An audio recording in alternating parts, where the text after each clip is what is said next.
Welcome to 7 advanced tips for every Mualani main. In this video I will show you a few techs and synergies that you have probably not seen anywhere. But be aware that, as always in this series, we skip the basics and go straight into more niche topics without much yapping. And while you look at my set graph, I have to remind you the foundation of Mualani's gameplay. Forward Vaporites. Establishing a Pyro aura and using it to gather favorable timings, internal cooldowns and multipliers to really shine. So let's highlight a few synergies Mualani has with older characters that can still accomplish the reaction she wants. For example, you would never think of pairing a unit like Xiangling with Mualani. Why would I apply more Hydro and lose my Vaporizes? But actually, Xiangling's timing is kind of perfect. The reason why is that Mualani's attacks will always happen just before triggering Xiangling's coordinated attacks. So realistically, you won't lose any reaction. Although we do waste some of Xiangling's overall triggers due to how slow Mualani is. A similar situation happens with C6 Candace. Her attacks simply happen later and cannot steal reactions. Both offer an HP buff thanks to the Hydro Resonance and an extra similar buff. Xiangling has a ramping up damage percentage buff, Candace instead will give a normal attack damage buff based on her HP. The real issue with either is that although they won't steal vapes, they will still apply Hydro right after your reaction, which calls for basically only one Pyro unit to sustain that, Xiangling. And since we're on topic, Thoma can work the other way around. He can enable a Vaporites for Mualani even if there is no Pyro on the enemy, simply because his burst is faster than Sharky and will apply Pyro just a few frames before Mualani's attacks. But you should not rely on this alone, as enemies that let you enter their hitbox, like basically any non-boss, will likely be hit by Mualani first instead. And for these units, I have another tip.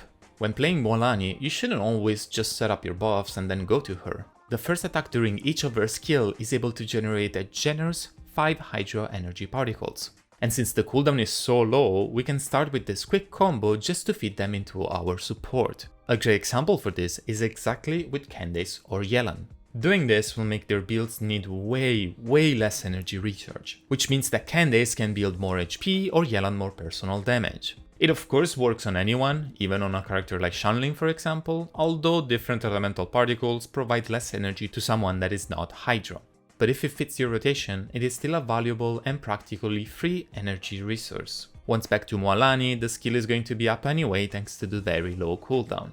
And while I was researching this tip, I tested a few combination of attacks and noticed that after her hits, she is locked into an animation that makes switching impossible for quite a bit. The best and easiest way to fix this, if it happened to you, is to slightly move right after the attack. It will stop the animation and enable the switch much faster. Moving on, one team I'm liking a lot includes the other new character released with Natlan, Kachina. She's equipped with a new scroll set, but I think she might be the key to solve a problem we had with another artifact set since 1.0, Archaic Petra. The set on Xiangling, together with Kachina's new set, can offer Mualani a whopping 75% Hydro damage bonus. Normally, you would apply Hydro with Mualani, go to Kachina to trigger Crystallides and activate her new set, then either create a new one with Xiangling or try to pick up the one Kachina made. That's where you encounter all the usual problems that led to Petra being so underlooked, like not being able to see where the shard is or it spawning inside the enemy hitbox. But if you have Kachina C1, let's read what it does. When Kachina mounts or dismounts Turbo Twirly, she will absorb nearby elemental shards. But as you might well know, we need Xiangling to catch the shards to make Archaic Petra work. And here's where I think there is more to it. If before the burst we use her hold skill, what really happens is that the effect lingers enough that switching to a new character matches the shard absorption perfectly. We simply hold skill, burst, switch. As you can notice by the amount of Hydro damage that I have, it works. And it's very consistent. I tried it on multiple enemies, small and big, and even on mobile with success. This of course even allows other characters to hold the set. You could give it to Deya that doesn't really have a good option for Mualani teams, and she'd buff for that extra 35% Hydro damage. And by the way, using top skill into burst or burst alone can have similar results, but it requires you to wait some time on Kachina, which might result difficult.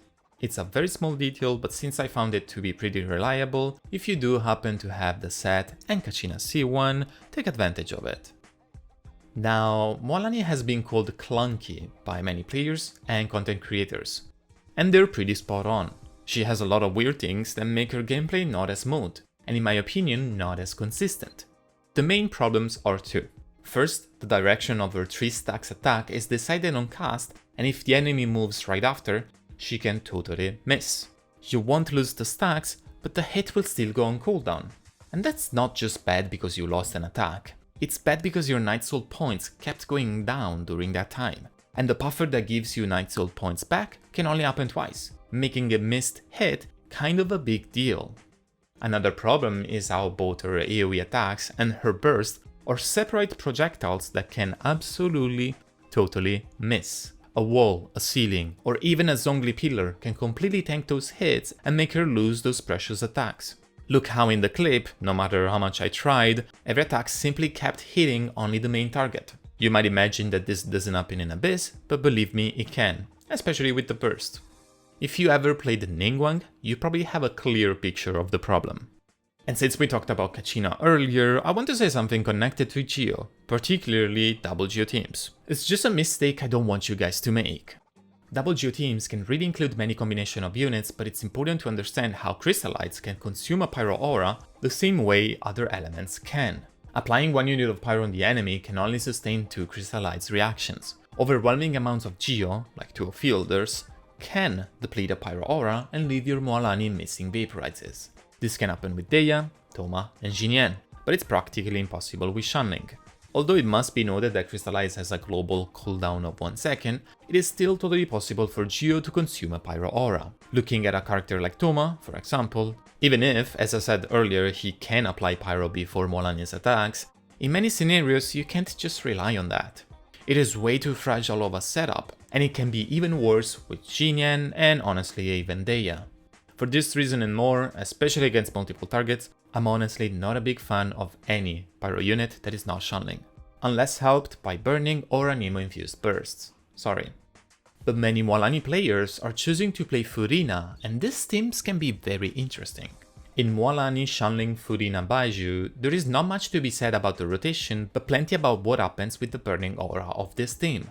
Hydro on Pyro, or burning, is a forward reaction, meaning it consumes the elemental aura on the enemy faster. Xiangling, with the help of Baiju, is quick at re-establishing it. Even if you consume burning, there will be still some danger left which protects the aura from turning into Hydro. However, adding Furina with Mualani can be problematic.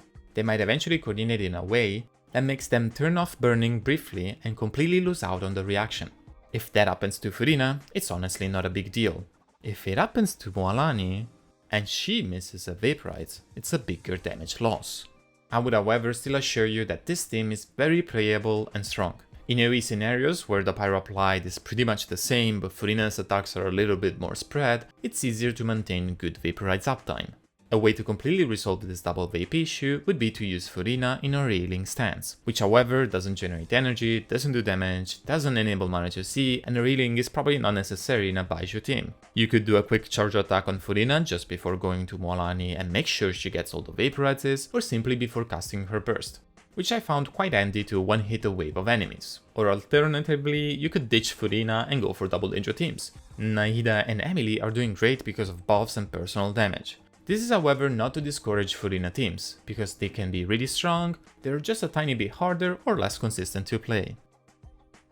Now for the final tip, let me ask you, do you want to have fun playing Mualani? Like actually not getting a headache before every single skill cast? If the answer is yes, then this element does not exist. Double swirl or even just Hydro swirls in a Mualani team can be a total mess because of a few problems. Number 1 is the short uptime of Anemo buffs. Viridescent Veneer being the best at 10 seconds, but both Kazuha's elemental damage and Sucrus's elemental mastery lasting just 8 seconds. For reference, an uninterrupted full combo of Mualani, in which we do a simple skill into 3 fully stacked attacks and a burst, takes around 12-13 seconds. Another problem is the current roster of characters. Using 1 slot for Anemo and 1 for Pyro leaves you not much of a choice for defensive or sustain units. But I will still drop you off with a couple of tricks. If you are playing Kazuha, you can apply Hydro on the enemy in any way you want. Drop Guoba and quickly switch to Kazuha for a burst. It will Swirl Hydro but absorb Pyro, and that is technically enough for a Mualani's full combo, even if you don't actually use Xiangling's burst. Of course, provided you switch right after. You can do the same exact setup with a Jinyan. Apply Hydro, Jinyan skill, Kazuha skill and Burst. That's because Jinyan's shield applies Pyro briefly to any character that switches in, allowing you to absorb it while still swirling Hydro. And no, this does not consider Jinyan shield level 3 because it's going to break anyway. Sugars has similar setups by the way, and the famous Guoba swirl. Apply Hydro, drop Guoba, skill into Burst. Similarly, it can also be done with Deya.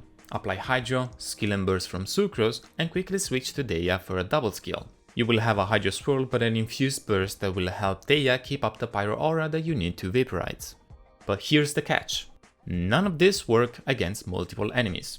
You have to completely change most of your setups. And this is one of the main reasons why I don't really like to advise using these themes. To the average player, they require so much context, and if not played well, characters like Kazuha and Sucrose are not that great.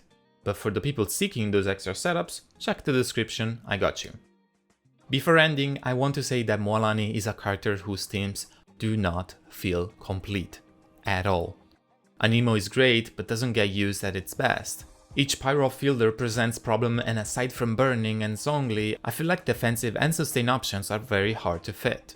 As you know, my channel is leak free, but the moment Mualani gets a new support or a real Pyro fielder, I will come back to my fellow Mualani mains for an update.